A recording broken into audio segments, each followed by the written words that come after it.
Assalamualaikum warahmatullahi wabarakatuh. Perkenalkan, nama saya Ayu Dayanti dari semester 6 Universitas PGRI Palembang. Saya di sini ingin memenuhi tugas mata kuliah SNI 6. Terima kasih.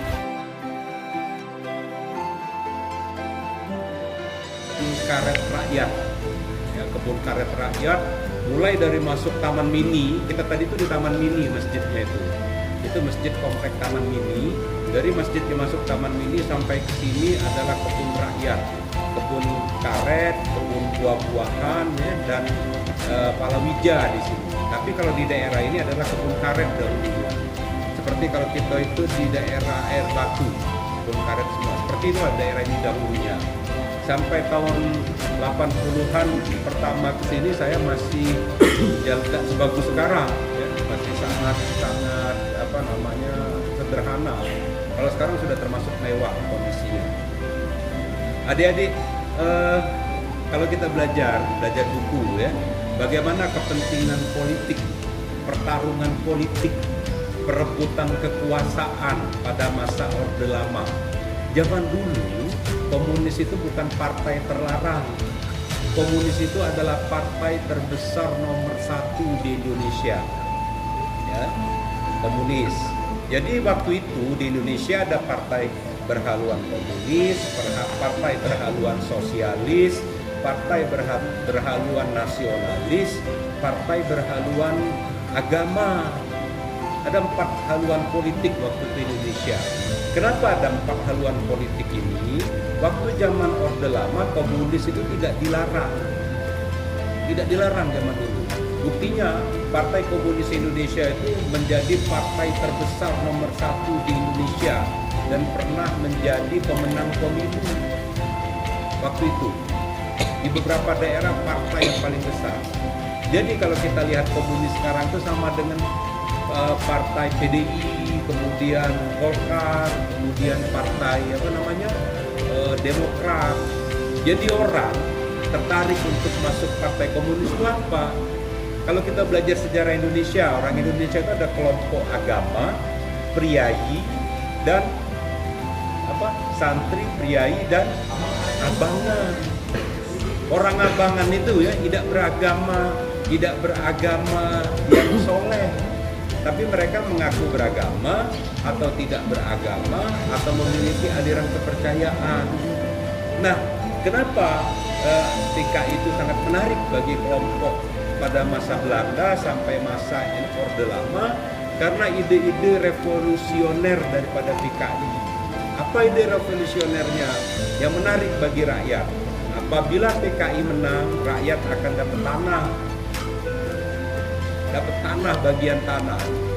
Maka kelak pada zaman Soeharto akan dikembangkan yang namanya program pemerintah transmigrasi dulu, yang setiap kakak itu dipindahkan keluar Jawa, dapat tanah pekarangan 1/4 hektar, kemudian tanah lahan garapan 1/4 hektar, dan sawah 2 hektar.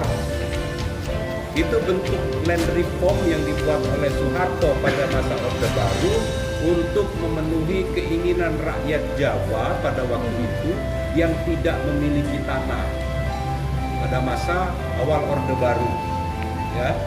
Nah, kenapa kegelisahan rakyat itu semakin besar pengen punya tanah? Karena petani itu adik-adik kalau tidak punya tanah sama tidak punya nyawa. Maka petani itu berstatus sebagai petani penggarap, petani gaduh, atau petani upahan. Petani penggarap itu cuma garap baik, sudah garap bayar. Gaduh itu dia nyewa, ya. Dia sudah sewa, dia digaduhkan tanah itu, saya menggaduhkan kepada Pak Kabid itu mengusahakan. Dia tidak bisa bayar tunai, tapi dia bayar sebagian hasil panen itu diserahkan kepada saya. Nah, itu menimbulkan rasa tidak kepercayaan diri petani-petani di Jawa pada waktu itu. Nah, ide yang diangkat oleh PKI pada waktu itu adalah land reform. Nah, ketika land reform disuarakan oleh PKI, itu mendapat tantangan keras dari kelompok militer. karena akan mengacaukan kondisi politik dan keamanan Indonesia pada waktu itu. Ya, jadi musuh kelompok PKI pada waktu itu yang pertama militer, yang kedua kelompok agama. Kelompok agama yang apa? Yang menentang konsep ateisme. Nah, maka ketika kita baca peristiwa G30 SPKI ya, terjadilah konflik yang panjang. Salah satu kepentingan Amerika pada waktu itu adalah untuk mengakhiri ancaman PKI, karena PKI itu sudah menjadi bagian besar kekuatan politik di Asia Tenggara dan mengancam keamanan stabilitas Australia sebagai pangkalan militer Amerika terbesar di Pasifik. Ya, pangkalan militer Amerika itu di Singapura, Filipina Selatan, Australia. Itu ancaman. Apabila seluruh Asia Tenggara itu menjadi komunis, maka stabilitas kepentingan Amerika dan sekutu-sekutunya di Asia Tenggara menjadi terancam. Itulah awal konflik yang panjang di sini. Tapi ada satu hal yang menarik ya, kalau kita naik jembatan Ampera, ya jembatan Ampera itu. Jembatan Ampera itu diresmikan tanggal berapa Pak Kabit? 29 September 1965 ya, 28 atau 29, sehingga itu antara 28-29 Ampera. Salah satu yang akan meresmikan sebenarnya itu Insinyur Soekarno, presiden kita pada waktu itu. Tapi karena kondisi fisiknya tidak memungkinkan, maka diberikanlah wewenang untuk meresmikan jembatan Ampera itu kepada Jenderal Hayani. Pak Hayani itu paginya itu jam 11 masih sempat meresmikan Ampera. Ya. Sorenya jam 5 dia pulang ke Jakarta.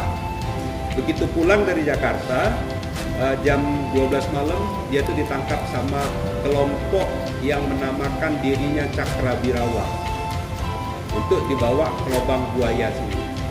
Itu. Jadi hubungannya peristiwa G30 SPKI itu dengan lubang buaya itu salah satu kaitannya Jenderal Ahmad Yani itu.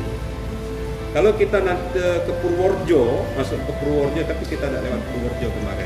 Masuk kota Purworejo dekat terminal sebelah kanan itu ada patung Ayani sangat besar. Mungkin tingginya ada sekitar 15 meteran.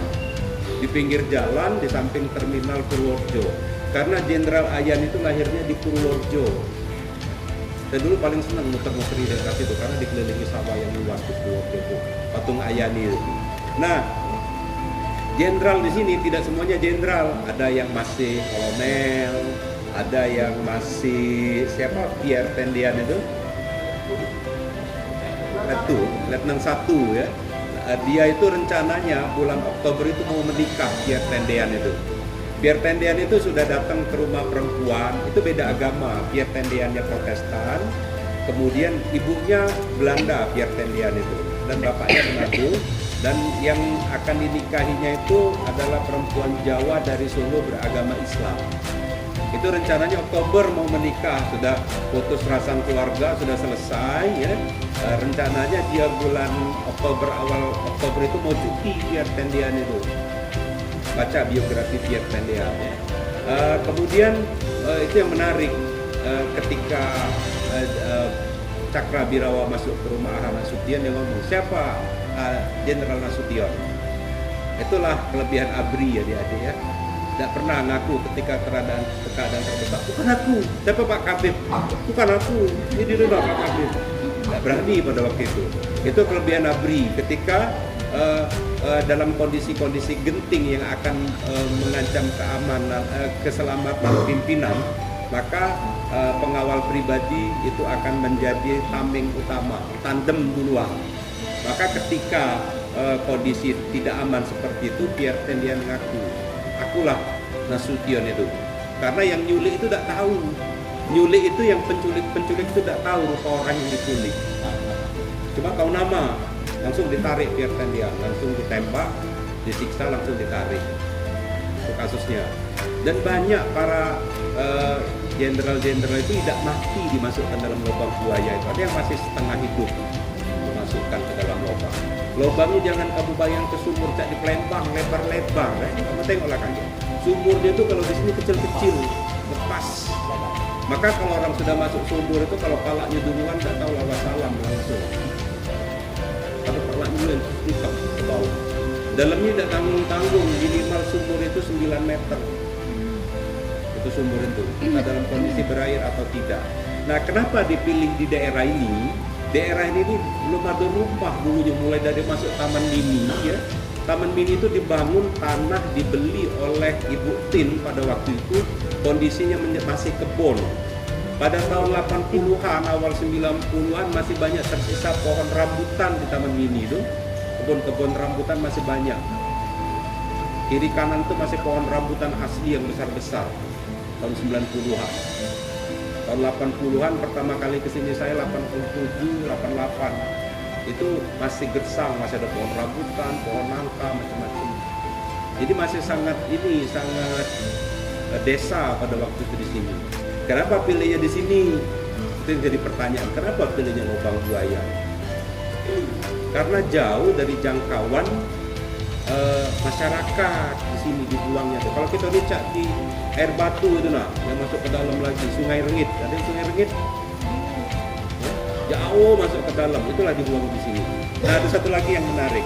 Ketika nonton film G30 PSPK itu ada lagu Genjer-Genjer ya. Genjer-Genjer itu bukan diciptakan oleh PKI loh. Genjer-Genjer itu tahun 80-an dijadikan Billboard sebagai salah satu lagu paling fenomenal di Asia Tenggara. Yang nyiptakan lagu Genjer-Genjer itu Kiai. Itu kamu download lagu Genjer-Genjer itu. Sekarang itu sudah banyak sudah dijadikan lagu terbaik versi Billboard, versi lagu tahun 60-an di Indonesia. Itu lagunya itu lagu penghiburan. Kenapa dinyanyikan oleh Gerwani pada waktu itu? Karena itu lagu rakyat yang mengkritik pemerintahan Jepang, karena pada masa pemerintahan Jepang itu masa paling sulit. Rakyat itu makannya genjer. Genjer itu identik dengan makanan bebek. Jadi rakyat itu dipaksa makan makanan bebek. Makanya aku tidak galak gitu makan genjer. Kalau zaman di rusun itu potong-potong untuk makan bebek genjer itu. Walaupun rasanya kalau masak dengan tauco itu masin-masin ya, tapi keluarnya genjer lagi itu genjer itu kalau makan genjer. Ya. Makanlah genjer, kamu remet-remetlah dengan garam, keluarnya genjer lagi. Tidak bisa dicerna karena seratnya tinggi. Aku yang senang itu cuma tauconya masih. Karena aku disuruh makan asin. Lagu Genjer-Genjer itu dinyanyikan dan sempat dilarang pada masa Orde Baru, diputar dimanapun dan jadi menjadi lagu haram. Ya.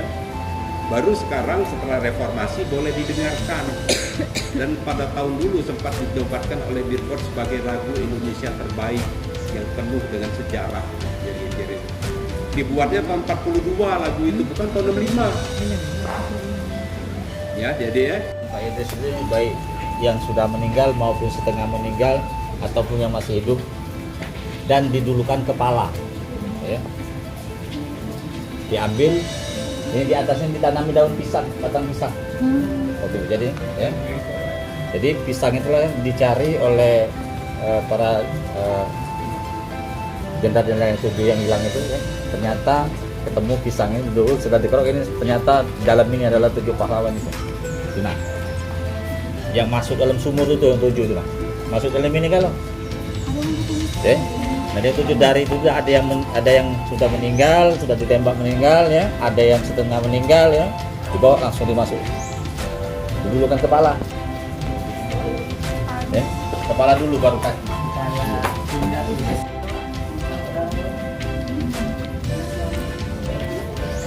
Wah, iya ada loh. Ini eksekusi, ruang eksekusinya ya. Ini saat pembantaian sebelum dia dimasukkan dalam lubang buaya ya.